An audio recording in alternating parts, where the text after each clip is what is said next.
Swastiastu. Om Swastiastu. Om Swastiastu. Di sini saya akan memperkenalkan diri. Yang pertama, nama saya Madi Swivelingga Narotama. Perkenalkan, nama saya Madi Yudiarta.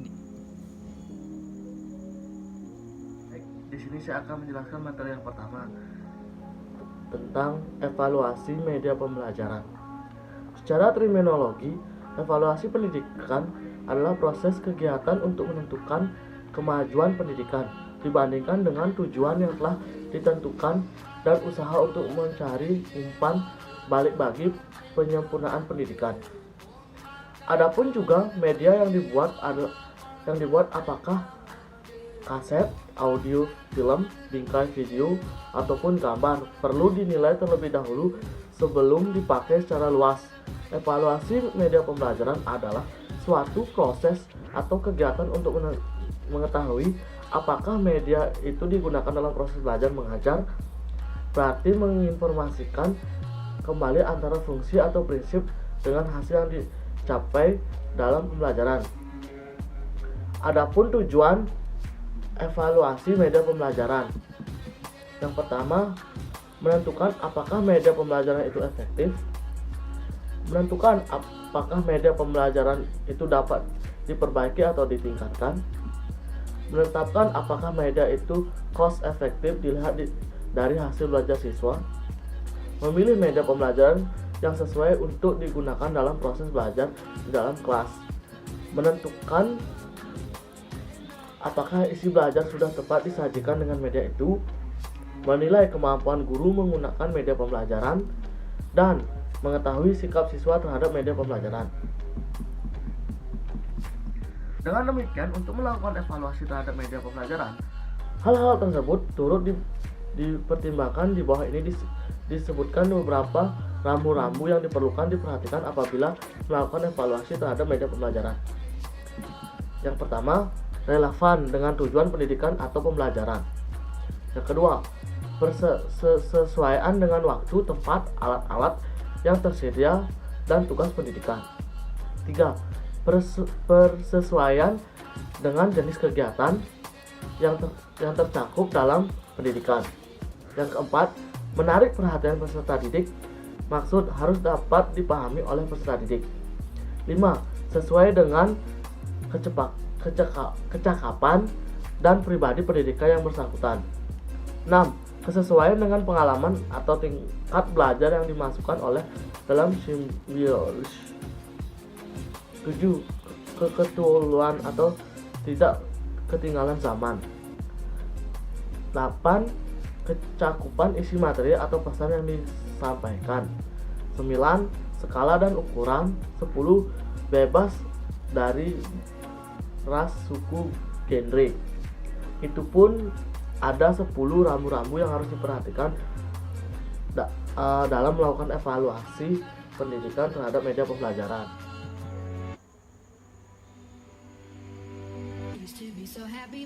Di sini saya akan menerangkan contoh alat-alat media pembelajaran apa saja yang harus dipergunakan dalam proses media pembelajaran itu sendiri. Yang pertama ada media multimedia yang dimana tercantum laptop, surat kabar, kaset,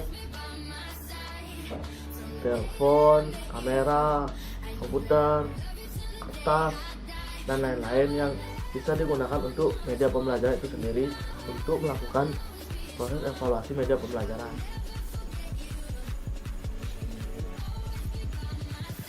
Sekian materi yang saya sampaikan. Sekarang dilanjutkan dengan materi yang kedua akan disampaikan pada teman saya. Pertama yaitu evaluasi formatif. Evaluasi formatif adalah suatu proses yang dimaksud untuk mengumpulkan data tentang efektivitas dan efisiensi penggunaan media yang telah digunakan dalam usaha mencapai tujuan yang telah ditetapkan. Data-data tersebut dimaksudkan untuk memperbaiki dan menyempurnakan media yang bersangkutan agar lebih efektif dan efisien. Kedua adalah evaluasi sumatif. Evaluasi sumatif adalah kelanjutan dari evaluasi formatif, yaitu media yang telah diperbaiki dan disempurnakan Kemudian diteliti kembali apakah media tersebut layak digunakan atau tidak dalam situasi-situasi tertentu. Evaluasi semacam inilah yang dinamakan dengan evaluasi sumatif. Kegiatan evaluasi dalam program pengembangan media pendidikan di sini akan dititik beratkan pada kegiatan evaluasi formatif.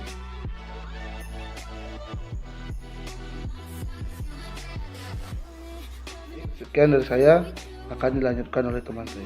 Ini saya akan melanjutkan materi presentasi dari kelompok 8, yaitu tentang cara menciptakan media pembelajaran. Yaitu cara menciptakan media pembelajaran ada dua. Yang pertama yaitu multimedia presentasi pembelajaran. Nah, multimedia presentasi pembelajaran ini adalah alat bantu guru dalam proses pembelajaran di kelas dan tidak menggantikan guru secara keseluruhan, yaitu berupa pointer-pointer materi yang disampaikan atau explicit chronology, dan bisa ditambahi dengan multimedia lainnya berupa film dan video untuk memperkuat pemahaman siswa. Nah, dapat juga dikembangkan dengan software presentasi seperti OpenOffice Impress, Microsoft PowerPoint, dan sebagainya. Nah, multimedia pembelajaran ini mandiri, yaitu seperti software pembelajaran yang dapat dimanfaatkan oleh siswa secara mandiri alias tanpa bantuan seorang guru. Nah, multimedia ini yang menggunakan video atau film ini dapat dimanfaatkan secara mandiri oleh seorang siswa. Nah, yang kedua yaitu ada multimedia pembelajaran mandiri, harus dapat memadukan explicit chronology atau pengetahuan tertulis yang ada di buku atau artikel dan sebagainya, dan touch chronology, how to know, role of thumb, dan pengalaman guru. Nah, tentu karena menggantikan guru harus ada picture assessment atau latihan, ujian dan simulasi termasuk tahapan pemecahan masalahnya. Nah, selain ada dua cara itu, juga ada beberapa cara yang harus dilakukan dalam membuat atau menciptakan media pembelajaran ini, yaitu yang pertama ada menentukan tema materi ajar. Nah, sebagai seorang guru itu sebelum kita memberikan materi kepada siswa, nah tentunya kita harus mempersiapkan tema ajar, yaitu dengan cara ambil tema bahan ajar yang menurut kita sangat membantu meningkatkan pemahaman siswa dan menarik bila kita gunakan multimedia begitu. Yang kedua ada tentukan tema materi ajar, yaitu mohon maaf salah, bukan itu yang kedua. Yang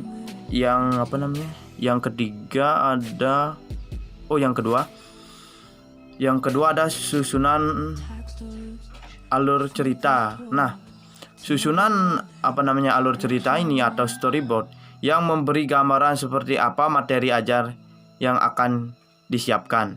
Nah, jangan beranggapan bahwa storyboard itu adalah hal yang susah. Bahkan poin-poin saja asalkan bisa memberi desain besar dan bagaimana materi diajarkan sudah lebih dari cukup begitu. Yang ketiga juga ada yaitu menggunakan teknik ATM. Nah, teknik ATM itu dengan cara menerapkan metode ATM atau amati, tiru, dan modifikasi. Nah, usahakan sering melihat contoh-contoh yang sudah ada untuk mengaktifkan ide-ide kreatif seorang siswa begitu. Nah, gunakan logo atau icon dan image yang tersedia secara diupload begitu. Baik, sekian yang dapat materi saya sampaikan. Jika ada salah kata mohon dimaafkan.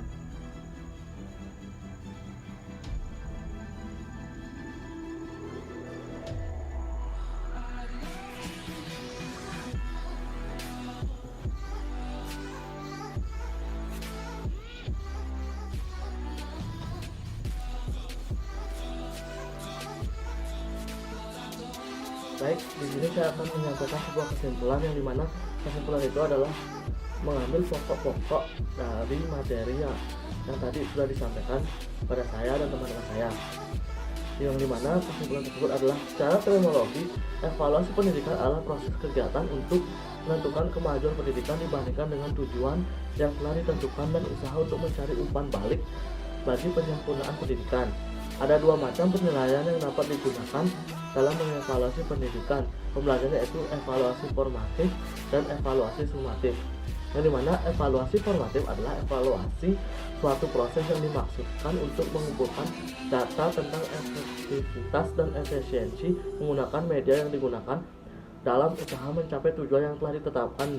Data-data yang tersebut dimaksudkan untuk memperbaiki dan menyempurnakan media yang bersangkutan agar lebih efektif dan efisien. Yang kedua, evaluasi sumatif, yang dimana evaluasi sumatif adalah kelanjutan dari evaluasi formatif, yaitu media yang telah diperbaiki dan disempurnakan kemudian diteliti kembali apakah media tersebut layak digunakan atau tidak dalam situasi-situasi tertentu. Evaluasi semacam inilah yang dinamakan evaluasi sumatif.